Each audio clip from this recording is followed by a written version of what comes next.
ஒருமுறை பிரபாகரன் அவர்கள் தாம் கொண்ட கொள்கையை எப்போதாவது மீறினால் தன்னை சுட்டுக் கொள்ளும். Hello friends, welcome to car chapter. இன்னைக்குள்ள வீடியோவில் என்ன பார்க்க போறோம்னா, இலங்கை வரலாற்றிலே ஒரு முக்கியமான நபரான வேலுப்பிள்ளை பிரபாகரன் அவர்களுடைய வாழ்க்கை வரலாறத்தை பார்க்க போறோம். இதில் முக்கியமா வேலுப்பிள்ளை பிரபாகரன் அவர்களுக்கு எதனால போராட்டத்தில் ஆர்வம் வந்துச்சு, எதனால விடுதலை புலிகள் அமைப்பு உருவாக்குனாரு, கடைசி இருப்பவரில் என்ன நடந்ததை தான் பார்க்க போகிறோம். பிரபாகரன் அவர்கள் 1954 நவம்பர் 26 யாழ்ப்பாணத்தில் வெல்வெட்டித்துறை என்ற ஊரில் இருந்திருக்காரு.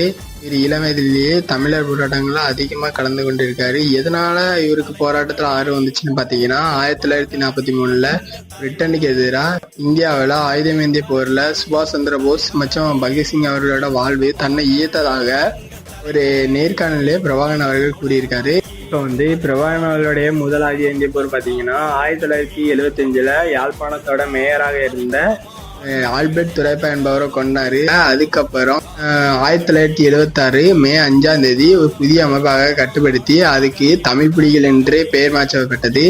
அது காலப்போக்கில் விடுதலை புலிகள் என்று பெயர் மாற்றப்பட்டது. பிரபாகரன் அவர்கள் அவர்களுடைய வீரர்களுக்கு தீவிரமாக பயிற்சி கற்றுக் கொடுத்தது மட்டுமல்லாம அடுத்தடுத்து இலங்கை மீது போர் தொடுத்து கொண்டே இருந்திருக்காரு. இந்த ஈழப்போர் அதிகாரப்பூர்வமாக ஆரம்பிச்சுன்னு பார்த்தீங்கன்னா 1983 யாழ்ப்பாணம் திருநெல்வேலி பகுதியில் இருக்கிற இலங்கையோட இராணுவ வாகனத்து மீது நடத்தப்பட்ட போர் தான் ஈழத்தமிழர் போரின் ஒரு திருப்பு முனையாக இருந்திருக்கு. அடுத்து 1987 இந்திய அரசும் இலங்கை அரசும் ஒரு இந்திய அமைதி ஒப்பந்தம் ஒன்று போட்டாங்க. அடுத்து இந்தியாவோட அமைதிப்படை இந்த இலங்கைக்கு வந்த கொஞ்ச நாள்லேயே விடுதலை புலிகள் அமைப்புக்கும் இந்திய அமைதிப்படைக்கும் ஒரு பெரும் மோதல் ஏற்பட்டது. இந்த மோதல் தான் இலங்கையோட தமிழர் வரலாற்றிலேயே ஒரு முக்கிய கட்டமாக பார்க்கப்படுது. இப்போ அடுத்து இந்திய அமைதிப்படை இலங்கையை விட்டுட்டு ரிட்டன் இந்தியாவுக்கே பிரபாகரன் அவர்கள் விடுதலை புலிகளை ஒரு வலுவான ஒரு இராணுவ அமைப்பாக கட்டமைத்தது மட்டும் இல்லாமல் இலங்கையில் கிட்டத்தட்ட பல பகுதிகளை தங்களோட கட்டுப்பாட்டுக்குள்ளே கொண்டு வச்சிட்டாரு. இந்த பிரபாகரன் அவர்களுக்கு தமிழ் என்ற ஒரு தனிநாட்டை உருவாக்குவதே அவருக்கு ஒரு லட்சியமாகவே இருந்திருக்காரு. 1990 இறுதியில் பார்த்தீங்கன்னா விடுதலை புலிகளோட பலம் உச்சத்தில் இருந்தபோது இலங்கையில் கிட்டத்தட்ட 1/3 விடுதலை புலிகளின் கட்டுப்பாட்டுக்குள் இருந்திருக்கு.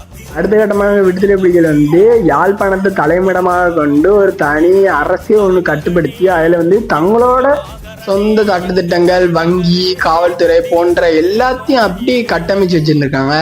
மெயினா இலங்கையோட வடக்கு கிழக்கு பகுதியில விடுதலை புலிகள் தங்களோட கட்டுப்பாட்டிற்கு கொண்டு வந்துட்டாங்க.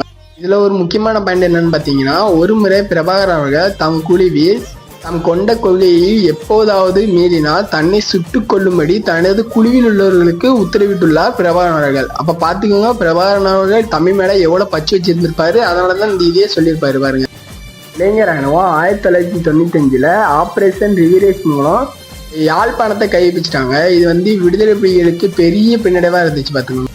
அதுக்கப்புறம் ரிட்டன் இளைஞர் ராணுவம் ஆபரேஷன் ஓசிங் வேவ்ஸ் 3 என்ற மூலம் யாழ்ப்பாணத்தின் வடக்கு பகுதிகளே தங்களோட கட்டுப்பாட்டுக்குள்ள கொண்டு வந்துட்டாங்க.